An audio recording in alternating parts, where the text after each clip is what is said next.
Los leones aparecen con frecuencia en la obra de Dalí, pero no siempre significan lo mismo.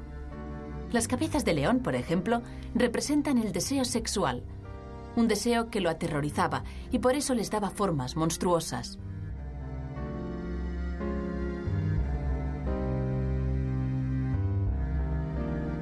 El león es también el símbolo del padre. Es una presencia autoritaria ante la cual Dalí se siente observado y culpable.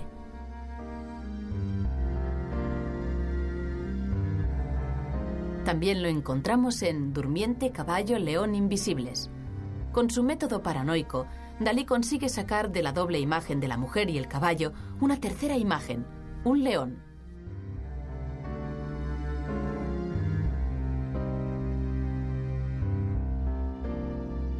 Al final de su vida, en Púbol, Dalí puso 2 leonas a los lados del trono desde el cual atendía a los periodistas.